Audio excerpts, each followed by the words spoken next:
अक्कासी की है कि पाकिस्तानी कौम विचों सलाहियत है ने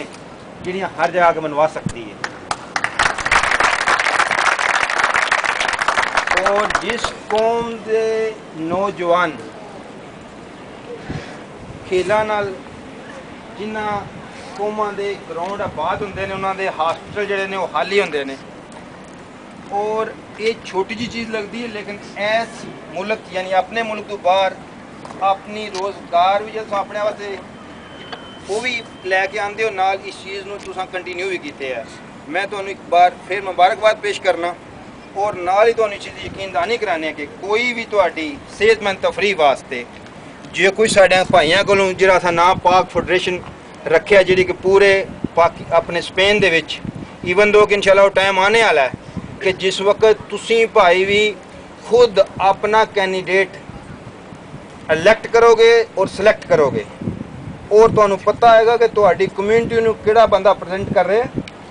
और इस गौरमेंट नू भी पता होवेगा कि किहड़ा बंदा कम्यूनिटी का मुंतखब होया साडे कोल आ रहा कि जेड़े अगों पिछू तुहाडे नां दे पैसे लगे खा रहे हैं, जेड़े जानते हैं कि असीं पाकिस्तानी कम्यूनिटी वास्ते काम कर रहे हैं और अपनी जेबां भर के और किसी को पता नहीं कि किहड़े लोग इस कम्यूनिटी विचों काम कर रहे हैं। इंशाअल्लाह असीं उहदा स्टाफ लावांगे और असीं इन्हां कम्यूनिटियां दे विचों इस कम्यूनिटी विचों असीं छोटे वड्डे सारे भरा जिहड़े कम्यूनिटी दे विच अपना टाइम दिंदे ने लैके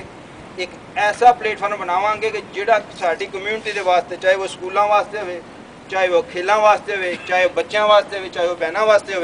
वो उन्हां सामने लिया के रखा जाए और उन्हां उत्ते स्पेंड किया जाए और पूरे विच तुहाडे भाइयों की इंतहाई जरूरत है।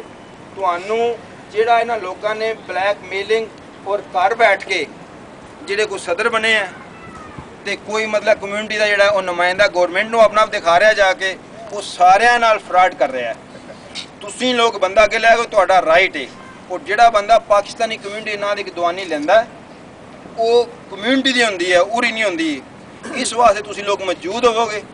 तुसीं उस बंदे नू खुद इलैक्ट करोगे, तुहानू पता होगा कोई प्रॉब्लम बनती है, तुसां ग्राउंड लैना है, कोई ग्राउंड जिहड़े ने कोई ग्राउंड नहीं है,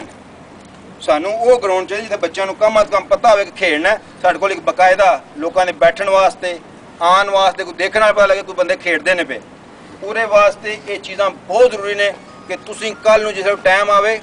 उस इलैक्शन के हिस्सा लवो, तुहानू पता हो कि बंदा तुहाडा जिम्मेदार है और जिम्मेदार नू पता हो कि मैंने जिम्मेदारियां किस तरह निभानियां ने। लिहाजा तकरीर लम्मी हो जाए टाइम आ गया अगले ने तुहाडी जिहड़ी तुसां अपना खेल पेश किया है। जिंदगी दे विच एक असूल है कि दो जिहड़े ने प्लेयर मैदान च आंदे ने, एक ने जिहड़ा है वो विन करना है, एक ने हारना है और हारने वाला उस नाल ज़्यादा ताकतवर आंदा क्योंकि उस चीज़ को एक्सैप्ट करता है। क्यों कि खेल एक सिर्फ ना रहा खेल है और खेल दे विच ऊंचा नीचा आंदा रहिंदा है। बड़ा प्यारा खेल पेश किया गया है।